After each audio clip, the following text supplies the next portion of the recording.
You want to know why no one messes with humans anymore? The Velan bartender's forearms worked in perfect synchronization, polishing glasses while mixing drinks. Their crystalline skin refracted the dim bar lights into dancing patterns across the counter. It's quite the story, friend. Have you got time? I settled onto the hover stool, my mandibles clicking in anticipation. As a newly appointed diplomatic historian for the Centaurian Alliance, I needed to understand the complex dynamics that shaped our current galactic peace. I've got all night. The bartender's facetted eyes glimmered. Then let me tell you about the war that changed everything. The one that made every species in the galaxy collectively decide that antagonizing humans was about as smart as using a quantum reactor core as a paperweight. They set down a glass of iridescent liquid before me. This one's on the house. You'll need it. The events I'm about to share happened just 30 standard cycles ago, back when humanity was still considered the galaxy's new kid on the block. Sure, they'd impressed everyone with how quickly they'd adapted to FTL travel and integrated into the galactic community, but most elder species still viewed them as primitive upstarts. Their solar system was unremarkable, their technology was mostly borrowed, and their biological capabilities seemed limited compared to many other species. Oh, how wrong we all were. It started with what should have been a minor diplomatic incident. The Kraken Imperium, in their infinite wisdom, decided to test humanity's resolve by establishing an unauthorized mining operation on Mars, humanity's first colonized planet. They assumed humans would respond like most younger species, with formal protests and appeals to the Galactic Council. Instead, humanity's response was so uniquely human that it still baffles xenopsychologists to this day. First, they sent a single message to the Kraken mining operation. You have 24 Earth hours to vacate Mars. After that, we cannot guarantee your safety. P.S. We are not responsible for any damages to equipment left behind. The Kraken naturally laughed it off. After all, they were a Tier 2 civilization with energy shields that could deflect asteroid impacts. What could these Tier 4 humans possibly do? Well, it turns out humans had been keeping some rather interesting cards close to their chest. When the 24-hour deadline expired, they didn't attack with ships or weapons. Instead, they deployed what they called Operation Sandstorm. Though calling it a mere sandstorm is like calling a supernova a warm day. Using a network of hidden atmospheric processes they'd apparently installed years earlier, just in case, they triggered a planet-wide dust storm that made Mars's natural ones look like gentle breezes. The Kraken's mighty shields, useless against billions of particles that were technically just part of the natural environment, left their mining equipment transformed into very expensive, very buried archaeological artifacts for future generations to discover. But here's the truly brilliant part. Technically, humans hadn't attacked anyone. They'd simply adjusted their planet's weather patterns for legitimate terraforming purposes. The fact that this terraforming happened to make mining operations impossible was, officially speaking, an unfortunate coincidence. The Kraken were furious, of course. In their rage, they made what historians now universally agree was the worst decision since the Ziggy tried to use a black hole as a waste disposal system. They declared war on humanity. Now, this is where the story gets really interesting. You see, most species wage war according to well-established galactic conventions. There are rules, protocols, expected strategies. Humans? They took one look at the rulebook and decided to use it as improvisational comedy material. The Kraken deployed their flagship fleet to Earth, expecting a traditional space battle. Instead, they found themselves facing what humans called Operation Trash Day. Thousands of decommissioned satellites and space. Debris precisely calculated to create an impenetrable field of chaos around Earth. The Kraken advanced targeting systems were worse than useless. They were actually detrimental, overloading with the sheer number of potential threats. But that was just the appetizer. The main course of human ingenuity was still to come. While the Kraken fleet was dealing with humanity's orbital junk drawer, humans had been busy implementing what they called the Solar Special Delivery System. They had taken their entire asteroid mining fleet, which everyone had assumed was pathetically small and inefficient, and revealed that each mining ship was actually a precision guidance system in disguise. The Kraken watched in horror as hundreds of asteroids, all carefully hollowed out and filled with fusion drives, began accelerating toward carefully calculated points in space. The humans hadn't built a proper war fleet because they had turned the entire solar system into one giant game of cosmic billiards. The Kraken admiral, facing what appeared to be a solar system that had suddenly decided to play high-stakes pinball with his fleet, did the only sensible thing. He retreated. Unfortunately for him, that's exactly what the humans had been counting on.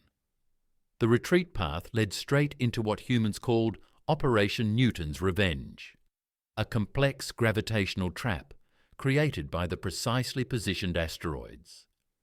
The Kraken fleet found itself caught in an artificial gravity well that would have made any astrophysicist weep with joy, assuming they weren't currently trapped in it. But the true genius of humanity wasn't just in their creative problem-solving, it was in their psychological warfare. Throughout the entire conflict, they maintained a public communications channel broadcasting what they called helpful safety tips to the Kraken fleet. These included gems like Reminder: attempting to invade a Deathworld species on their home turf is generally considered a poor career move. Today's forecast: heavy asteroid coverage with a high chance of Newton's laws of motion. Please plan your retreat accordingly. Fun fact: humans invented something called Home Alone, which we consider a comedy. We've been preparing for this our entire cultural existence. The Kraken Imperium surrendered 3 days later. But the story doesn't end there. In the peace negotiations that followed, humans demonstrated another trait that terrified the galactic community even more than their creative warfare: excessive reasonableness. Instead of demanding reparations or territory, they proposed a mutual defense and trade agreement. They offered to share their innovative planetary defense strategies and suggested collaborative research projects. They even offered to help the Kraken improve their mining technology to be more efficient on non-inhabited worlds. This combination of overwhelming creativity in warfare and magnanimous behavior in victory created what xenosociologists now call the human paradox: the ability to be simultaneously the most terrifying and most cooperative species in known space. The bartender paused, all four hands momentarily still. But you want to know the real reason no one wants to risk angering humans anymore? I nodded, realizing I'd been so engrossed in the story that my drink remained untouched. It's not just what they did, it's what they clearly held back from doing. Analysis of their tactics showed they had dozens of other plans they never needed to implement. The asteroid defense system? That was their plan A. No one wants to find out what plans B through Z look like. The bartender leaned in closer, voice dropping to a whisper. There's a rumour that when the Kraken admiral asked his human counterpart what they would have done if the asteroid plan hadn't worked, the human just smiled and said, "Ever heard of something we call glitter bombs?" They paused, letting the words linger. Straightening up, resuming their glass polishing duties, the admiral apparently needed 3 doses of anxiety medication after researching what glitter was and imagining its military applications in space. I finally took a sip of my drink, letting the implications sink in. So that's why even the Drachnid Collective treats human space with such respect. Exactly. The humans proved they could win a war using nothing but rocks, math, and a questionable sense of humour. Nobody wants to find out what they could do if they actually got serious about fighting. The bartender's crystalline features shifted into what I recognised as their species equivalent of a smile. These days, the greatest fear any diplomatic delegation has is receiving an official human communication beginning with, "We're not angry, just disappointed." I completed my notes, my historian's curiosity thoroughly satisfied, but also somewhat disturbed. As I prepared to leave, the bartender called after me. "Oh, and one more thing. If you ever visit human space and they offer to show you something called pranks, run. Run fast, run far, and don't look back." Some knowledge wasn't meant for other species to have. As I stepped out into the neon-lit streets of the galactic capital, I couldn't help but think about how humanity had transformed from a seemingly unremarkable species into one that had earned universal respect, not through overwhelming force, but through sheer unpredictability and what they called thinking outside the box, a concept that had since become required study in every major military academy in known space. The humans had taught the galaxy a valuable lesson. True power isn't just about advanced technology or military might. Sometimes it's about having enough creativity to turn your entire solar system into an elaborate trap, enough humor to mock your enemies while defeating them, and enough wisdom to show mercy when you win. And perhaps most importantly, they demonstrated why you should never, ever underestimate a species that invented both nuclear fusion and the whoopee cushion. Because sometimes the most dangerous beings in the universe are the ones who can make you laugh right before they demonstrate exactly why you shouldn't have provoked them. "There's more to that story, you know," the VLAN bartender called out as I reached the door. Their crystalline form shimmered with what I recognized as their species' expression of barely contained amusement. The aftermath was, if anything, even more enlightening about human nature. I found myself gravitating back to my seat. As a diplomatic historian, I knew that official records often captured only a fraction of the truth. "I'm listening." "Smart choice," the bartender said, mixing another drink with practiced efficiency. Because what happened next fundamentally changed how the galaxy approaches diplomatic relations with Earth. In the months following the Kraken's surrender, the galactic community experienced what humans called a paradigm shift. Though many species required extensive xenolinguistic consultation to understand why humans were so fond of using ancient Greek terminology. The first major change came during the emergency session of the Galactic Council. The humans had been invited to present their case regarding the conflict, and everyone expected a typical post-war diplomatic proceeding. Instead, humanity's ambassador walked in with what she called a PowerPoint presentation, a concept that would soon become infamous in diplomatic circles. Now, I should mention, the bartender interjected that no species had ever before used animated slides and what humans call memes to present a military analysis to the Council. The recording of that session is now mandatory viewing at the Galactic Diplomatic Academy, though it comes with a warning about spontaneous respiratory malfunction due to excessive laughter. The presentation began with a slide titled "How to Lose a War in 10 Days, a Kraken Story," complete with animated transitions that several elder species found distressingly frivolous for such a serious occasion. What followed was a methodical breakdown of not just what humans had done, but also detailed explanations of the numerous other options they had prepared but hadn't needed to use. These contingency plans included something called Operation Disney, which apparently involved reprogramming maintenance nanites to spontaneously break into choreographed musical numbers while dismantling enemy ships. The humans insisted this was a reference to their entertainment industry, but several council members remained convinced it was psychological warfare. Then there was Operation Murphy's Law, which the humans described as weaponizing universal constants of inconvenience. The details were classified, but rumors suggest it involved manipulating probability fields to ensure that everything that could go wrong for an enemy would do so at the worst possible moment.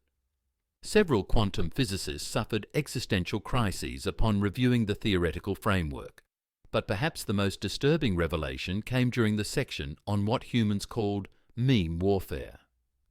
The ambassador explained how humanity had prepared to deploy weaponized cultural references that would have been incomprehensible to enemy translation systems, potentially causing their communication networks to crash while trying to understand why humans kept responding to threats with images of something called a doge.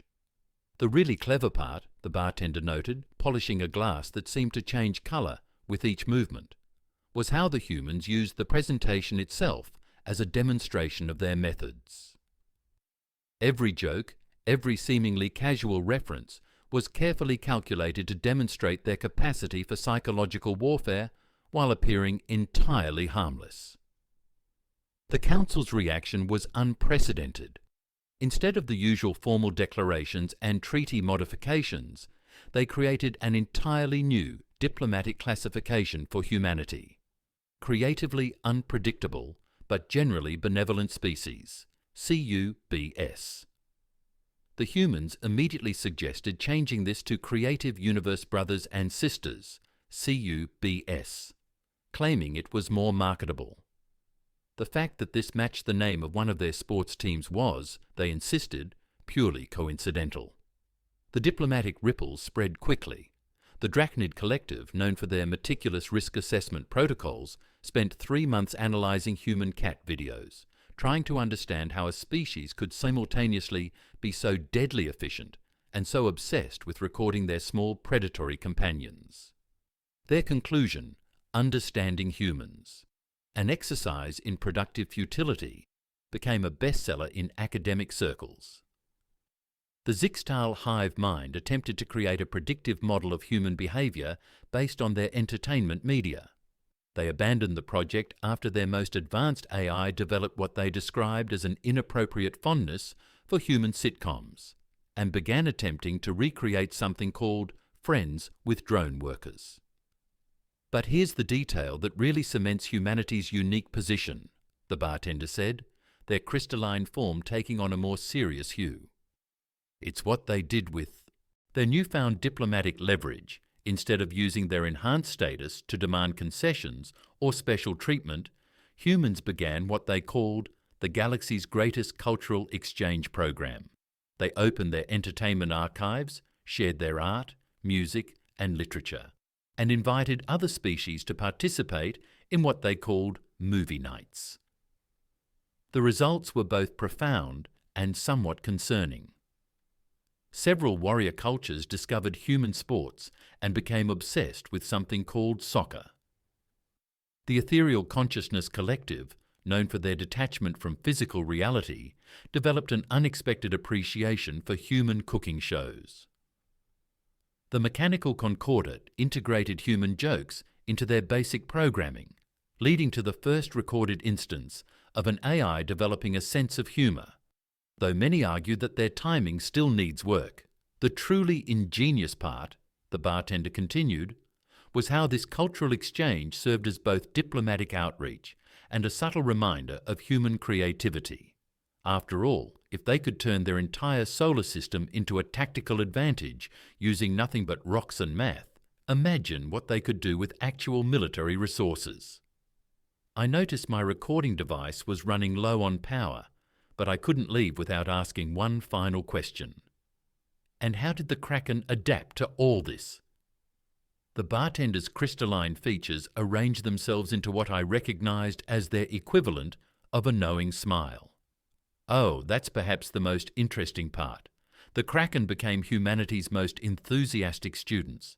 They completely reorganized their military academy to include courses on human creative thinking. Their new unofficial motto is, if you can't beat them, learn to think like them. But maybe don't try to beat them again, just to be safe. They leaned in closer, voice dropping to a conspiratorial whisper. Last cycle, the Kraken High Command requested special permission to attend something humans call Burning Man, claiming it was vital for understanding human tactical improvisation. The footage from that cultural exchange is now classified at the highest level, but I hear the Kraken Minister of Defence now insists on wearing something called a tutu during all official functions. As I finally prepared to leave for the second time, the bartender called out one last piece of advice. Remember, when documenting human history, always leave room for footnotes. They have a habit of making even their footnotes historically significant. Stepping out into the night once again, I couldn't help but reflect on how humanity had achieved something unprecedented in galactic history. They had made the entire galaxy both respect and enjoy their presence, all while maintaining a reputation that ensured no one would ever again mistake their friendliness for weakness. After all, as humans themselves like to say, life is better with a smile and a thoroughly prepared contingency plan. One more round? The villain bartender's crystalline form rippled with what I now recognized as anticipation. There's a rather fascinating epilogue to the story that reveals just how deeply humanity has influenced galactic society. I glanced at my chronometer, knowing I should return to the diplomatic archives, but my historian's curiosity prevailed. You can't leave a story unfinished, I conceded, settling back onto the hover stool. Precisely what a human would say, the bartender noted, their faceted eyes twinkling. And that's actually quite relevant to what happened next. The most profound changes in galactic society, it turned out, weren't the obvious ones documented in official records. Rather, it was the subtle shift in how species began approaching problem-solving and diplomatic relations. The humans called it thinking outside the box, though several literal-minded species spent considerable time searching for this metaphorical box. One of the first major manifestations of this change occurred during the Sigma Cluster crisis. The high intelligence of Shapar, notorious for their rigid adherence to traditional combat protocols, found themselves facing a devastating ion storm that threatened their primary spawning worlds. Traditional energy shields were failing, and evacuation seemed impossible. Then, remarkably, their Strategic Oversight Division submitted what they called a human-inspired solution. They proposed converting their entire defense fleet into a massive distributed electromagnetic deflector by linking their ship's shield systems in a pattern that, when viewed from above, formed what humans would recognize as a smiley face. The truly remarkable part, the bartender interjected, wasn't that it worked, though it did spectacularly, but that the Shapar actually included humor as a tactical component. They calculated that the psychological boost from making their solution aesthetically amusing improved crew efficiency by 23%. The success of this approach led to what humans termed the Great Galactic Light Bulb Moment. Species across the galaxy began reconsidering problems they'd previously deemed unsolvable. The quantum archives record a 300% increase in the use of the phrase, "What would humans do?" in strategic planning sessions. The Mechanoid Collective, for instance, resolved their centuries-old computational gridlock by introducing what they called controlled chaos variables into their decision matrices. In practice, this meant occasionally making choices based on what their probability engines deemed most entertaining rather than most logical. Their efficiency improved by 42%. Though they did develop an unexpected appreciation for what humans called dad jokes. Even the Ethereal Consciousness Collective, beings of pure energy who had long viewed physical reality as beneath their notice, began incorporating human concepts into their philosophical frameworks. They developed a particular fondness for the human phrase, "just roll with it," though their interpretation involved actual multi-dimensional rolling that gave several physicists severe headaches. But the most intriguing development, the bartender continued, their crystalline form shifting to a deep blue of scholarly interest, was the emergence of what became known as hybrid innovation protocols. These protocols, first proposed by a joint committee of human and alien researchers, suggested that the most effective solutions often came from combining multiple species perspectives. The results were both groundbreaking and occasionally concerning. The Drachnid Collective, for example, collaborated with human engineers to develop what they called quantum comfort technology. The project aimed to create more comfortable seating for various species. It succeeded beyond all expectations, though several test subjects reported that the chairs were so comfortable that they briefly experienced enlightenment. The Zixtal hive mind partnered with human psychologists to create cross-species team-building exercises. The resulting activities were so effective at promoting cooperation that several participating groups refused to disband, forming what they called permanent intergalactic friendship circles. The Galactic Council had to create new legal frameworks just to accommodate these spontaneous cross-species families. But perhaps the most significant change, the bartender noted, their voice taking on a more serious tone, was in how species began approaching conflict resolution. The humans' example had demonstrated that victory didn't require destroying or dominating an opponent.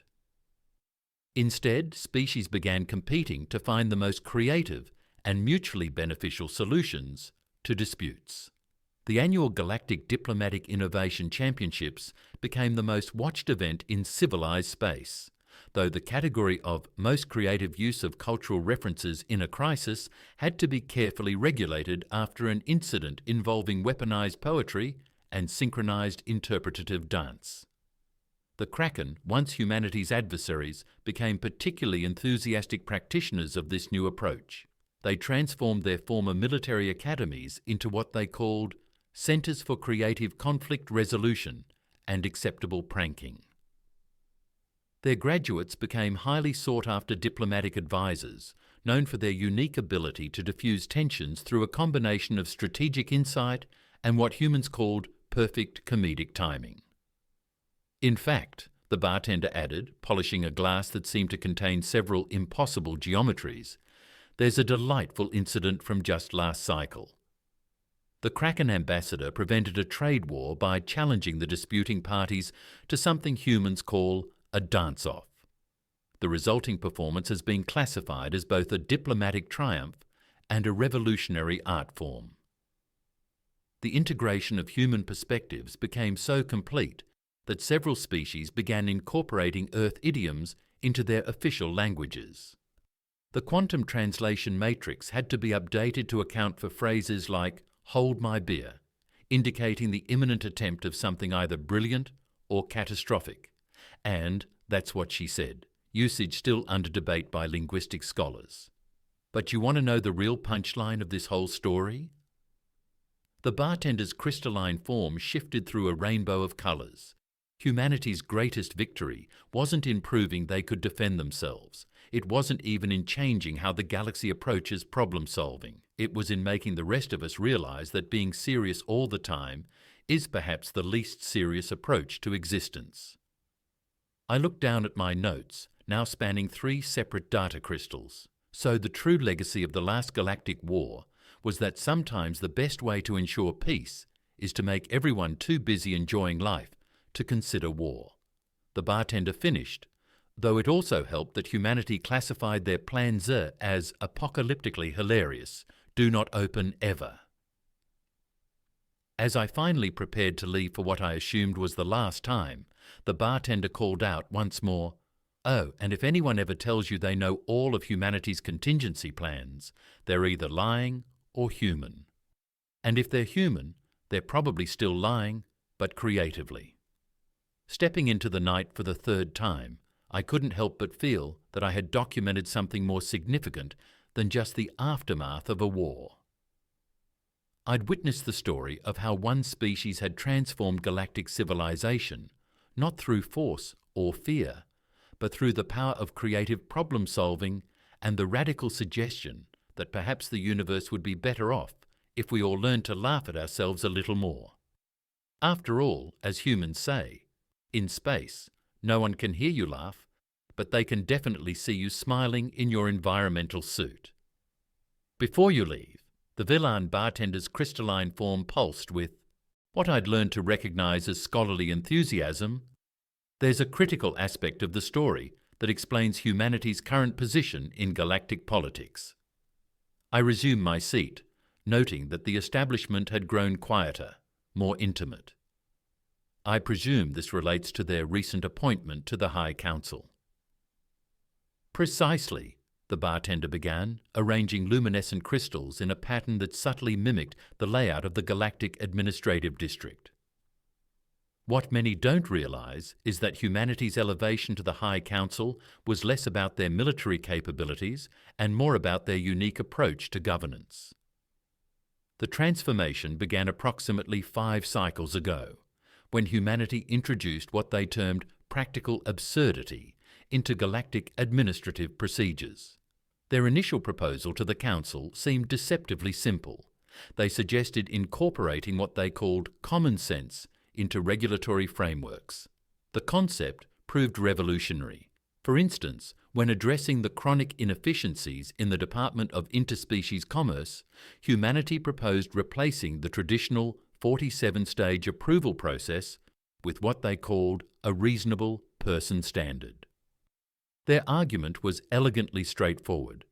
If it takes longer to fill out the forms than to complete the actual transaction, perhaps we should reconsider our approach. The reaction was remarkable, the bartender noted, their crystalline structure emanating patterns that suggested suppressed amusement. Several ancient bureaucratic species experienced what humans call an existential crisis. The Protocols and Procedures Division had to establish a support group for administrators struggling to cope with the concept of efficiency. However, the true genius of humanity's administrative revolution became apparent during the Great Regulatory Reform Initiative. Rather than attempting to standardize all procedures across species, they proposed what they called adaptive bureaucracy, a system that acknowledged and accommodated the diverse needs and capabilities of different species. The practical applications were both profound and occasionally entertaining. For example, when addressing the challenge of incorporating temporal variance into standard procedures, humanity introduced what they called the wibbly-wobbly, timey-wimey clause. This elegant solution allowed species experiencing time differently to interact within the same administrative framework, while avoiding the paradoxes that had previously caused several bureaucratic systems to achieve recursive infinity. But the masterstroke, the bartender continued, their crystal matrix shifting to a deep azure of professional admiration, was how they handled the implementation.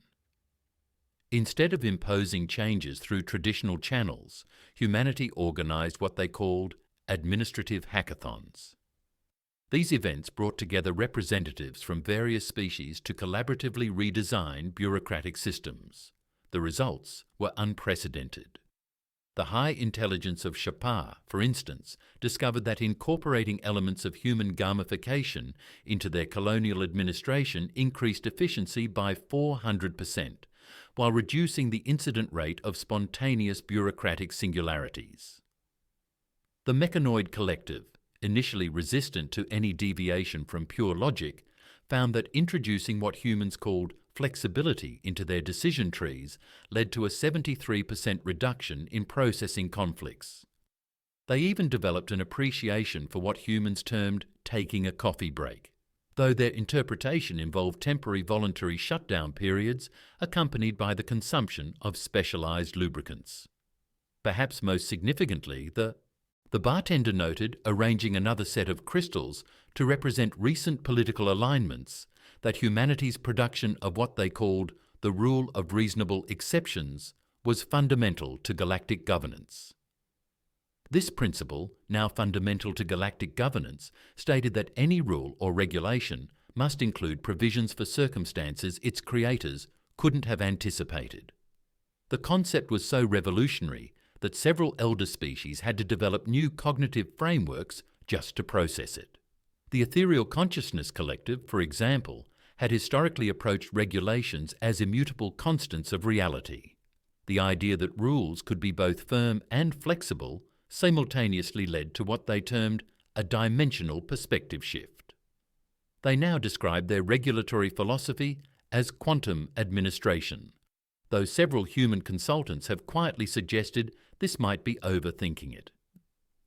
But do you know what truly secured humanity's position on the High Council? The bartender's crystalline form shifted to a complex pattern suggesting both amusement and respect. It was their handling of the Great Archive reorganization crisis. The crisis emerged when the central galactic archives, containing millions of cycles of accumulated knowledge, became so complex that even quantum AI systems couldn't efficiently navigate them. Traditional solutions had failed, and several species were proposing increasingly drastic measures, including compressing the entire archive into a pocket universe. Humanity's solution was characteristically straightforward. They introduced what they called librarians. The concept was revolutionary, the bartender explained, their crystal matrix vibrating with barely contained mirth. The idea that you could have specialists whose entire purpose was not just organizing information, but helping others find it. Several logic-based species had to reboot their primary consciousness cores just to process the implications. The success was unprecedented. The human-designed library and information science protocols not only resolved the archive crisis, but introduced what humans called user-friendly interfaces to galactic knowledge management. The fact that they included what they termed Easter eggs in the system, hidden features and jokes that made using the archives entertaining, was initially controversial, but ultimately proved to increase both efficiency and user satisfaction. And that, the bartender concluded, their crystalline form settling into a warm, contemplative glow, is why humanity now holds a seat on the High Council. Not because they can turn asteroids into weapons, or because they understand the tactical applications of glitter, but because they proved that efficiency and enjoyment aren't mutually exclusive.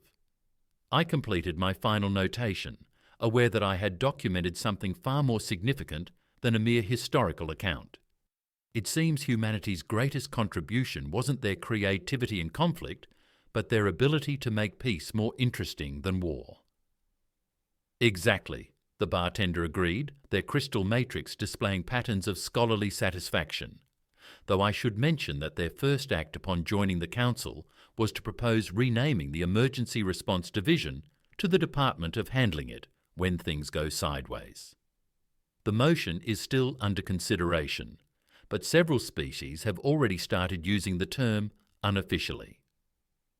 As I finally took my leave, the bartender's parting words crystallized the essence of humanity's impact on galactic civilization.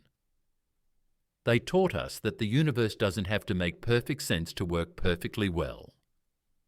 Emerging into the perpetual twilight of the administrative district, I reflected on how humanity had achieved something unprecedented.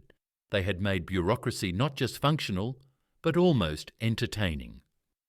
And perhaps that, more than any military victory or technological advancement, was their most remarkable achievement. After all, as humans say, if you have to change the universe, you might as well enjoy the process. There's something else you should document, the Valan bartender said, their crystalline form taking on a more formal configuration. Something that demonstrates humanity's most sophisticated contribution to galactic society. I retrieved a fresh data crystal, intrigued by the bartender's shift in tone. More sophisticated than revolutionizing bureaucracy. Indeed, this concerns humanity's influence on galactic education and professional development. The transformation began when humanity introduced what they termed practical experiential learning to the Galactic Education Consortium. Traditional teaching methods, while comprehensive, had followed rigid structures established millennia ago. Humanity proposed something radical, making education engaging. Their initial presentation to the consortium caused considerable controversy. The suggestion that learning should be, as humans put it, hands-on and minds-on, challenged fundamental assumptions about knowledge transfer. Several ancient educational institutions had to convene emergency philosophical councils just to process the concept that efficiency and enjoyment in learning were not mutually exclusive. The results, the bartender noted, their crystal matrix adopting the formal patterns of academic discourse, were transformative. The first major implementation occurred at the Galactic Administrative Academy, where traditional methods of teaching regulatory procedures had resulted in a 43% rate of spontaneous cognitive shutdown among students.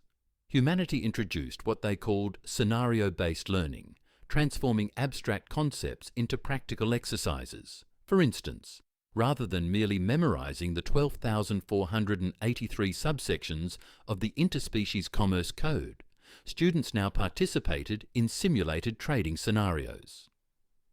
These exercises, which humanity termed role-playing games, allowed learners to experience the practical applications of regulations while developing problem-solving skills. The success was unprecedented. Not only did comprehension rates increase dramatically, but several species reported experiencing what humans called fun during their studies, a concept previously considered incompatible with administrative education. But the true revolution, the bartender continued, their crystalline structure emanating patterns of scholarly appreciation, came with the introduction of what humans called professional development workshops. These programs transformed how species approached ongoing education and skill enhancement. The Mechanoid Collective, for example, integrated human concepts of team building into their neural network optimization protocols. This led to the development of what they termed collaborative consciousness expansion, though humans politely suggested group projects might be a more approachable term. The Ethereal Consciousness Collective, traditionally focused on purely theoretical knowledge, discovered the value of what humans called practical applications. They established the first cross-dimensional vocational academy, where beings of pure energy learned to interact more effectively with physical reality through what humans termed hands-on experience.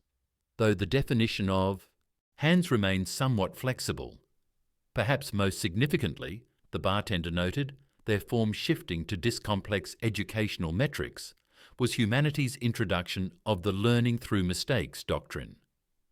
This revolutionary approach proposed that errors were not merely failures to be avoided, but opportunities for growth.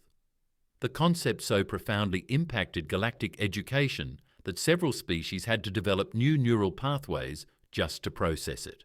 The hive intelligence of Shear, for instance, created an entirely new category of drone specifically dedicated to what they called productive failure analysis. The implementation of these principles led to the establishment of the Galactic Institute for Creative Problem Solving, where species from across the cosmos learned to approach challenges through what humans called thinking outside the box, while keeping one foot in it. The curriculum combined traditional knowledge with human-inspired innovative thinking, producing graduates who were both highly competent and remarkably adaptable. But do you know what truly cemented humanity's reputation as educational innovators? The bartender's crystal matrix pulsed with formal enthusiasm. It was their introduction of what they called continuing education credits. This system revolutionized professional development across the galaxy. The concept that knowledge acquisition should be an ongoing process rather than a finite achievement challenged traditional paradigms of expertise. Several elder species had to revise their entire concept of wisdom to accommodate the idea that even masters could continue learning. The practical applications were profound. The Drachnid Collective integrated continuing education into their genetic memory transfers, creating what they termed evolutionary learning protocols. The Quantum Archives record a 287% increase in species-wide adaptation rates following this implementation. However, the bartender added, their crystalline form adopting the precise patterns of academic citation, humanity's most sophisticated contribution was their approach to knowledge sharing. They introduced what they called peer learning networks, systems where different species could share expertise and experiences in structured but informal settings. These networks transformed how galactic civilization approached professional development, creating unprecedented opportunities for cross-species collaboration and innovation. The success of this approach led to the establishment of the Galactic Knowledge Exchange Program, where species could share not just information, but perspectives on learning itself.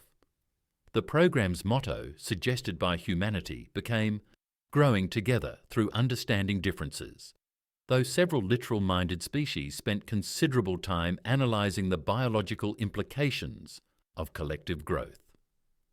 And that, the bartender concluded, their crystal matrix settling into formal academic patterns, is why humanity's influence on education and professional development represents their most sophisticated contribution to galactic society. They demonstrated that learning at any level can be both rigorous and engaging.